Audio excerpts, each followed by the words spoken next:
গোপালগঞ্জে জাতীয় নাগরিক পার্টি এনসিপির পদযাত্রা ও সভাকে কেন্দ্র করে দফায় দফায় হামলা সংঘর্ষের ঘটনায় কারফিউ চলছে। এর মধ্যে অভিযান চালিয়ে 14 জনকে আটক করেছে যৌথ বাহিনী। বুধবার রাত্রে তাদের আটকের পর গোপালগঞ্জ সদর থানায় হস্তান্তর করা হয়েছে বলে জানিয়েছেন গোপালগঞ্জ সদর থানার ওসি মীর মোহাম্মদ সাজিদুর রহমান। তবে এ ঘটনায় এখনও মামলা হয়নি বলে জানিয়েছেন তিনি। এদিকে বুধবার রাত থেকে শুরু হওয়া কারফিউর কারণে বৃহস্পতিবার ভোরের আলো ফোটার পরেও শহরের মানুষের কোনো চালচলন দেখা যায়নি। বেশিরভাগ ব্যবসা প্রতিষ্ঠানই বন্ধ রয়েছে। রাস্তাঘাট অনেকটাই ফাঁকা, হাট বাজার জনমানববিহীন। একান্ত প্রয়োজন ছাড়া কেউ বাইরে বের হয়নি। আইনশৃঙ্খলা রক্ষা বাহিনীর সদস্যদেরও কোনো তৎপরতার চোখে পড়েনি, তাদের টহলও দেখা যায়নি। তবে জেলা কারাগারের সামনে আইনশৃঙ্খলা বাহিনীর সদস্যরা মোতায়েন রয়েছেন।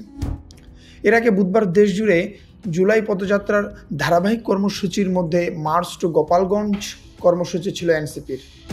সকালে এনসিপি নেতাকর্মীরা শহরের পৌর পার্ক মাঠে কর্মসূচির শুরুর আগেই সড়ক অবরোধকে কেন্দ্র করে পুলিশের গাড়িতে আগুন ও ইউনোর গাড়িতে হামলা হয়। এনসিপি নেতাদের শহরে ঢোকার পরের পরিস্থিতি সামলাতে সাজোয়া যান নিয়ে নামতে হয় সেনা সদস্যদের। ছিল বিজিবির 4 প্লাটুন সদস্য। সকালে শহরের উলপুর ও টেকেরহাটে হামলা, ভাঙচুর ও আগুনের ঘটনার পর বেলা 1:30টার দিকে পৌর পার্কের সমাবেশ মঞ্চে হামলা হয়। কিছুক্ষণ পর মঞ্চে ফিরে কর্মসূচি সংক্ষিপ্ত করে পুলিশ ও সেনাবাহিনী পাহারায় মাদারীপুরের দিকে রওনা দিলে এনসিপির কেন্দ্রীয় নেতারা লঞ্চঘাট এলাকায় হামলার মুখে পড়েন। এই সময় পুলিশের সঙ্গে হামলাকারীদের সংঘর্ষে বেঁধে যায়। দফায় দফায় হামলা, সংঘর্ষ, অগ্নিসংযোগ ও গুলির শব্দে গোটা গোপালগঞ্জ শহর রণক্ষেত্রে পরিণত হয়। হাতবোমা, সাউন্ড গ্রেনেড ও কাঁদুনে গ্যাস নিক্ষেপের বিকট শব্দ আর ধাওয়া পাল্টা ধাওয়ার মধ্যে আতঙ্কে শহরের অধিকাংশ এলাকায় দোকানপাট বন্ধ হয়ে যায়। সংঘর্ষের পর অন্তত 4 জনের লাশ গোপালগঞ্জ 250 শয্যা বিশিষ্ট জেনারেল হাসপাতালে আনার খবর আসে।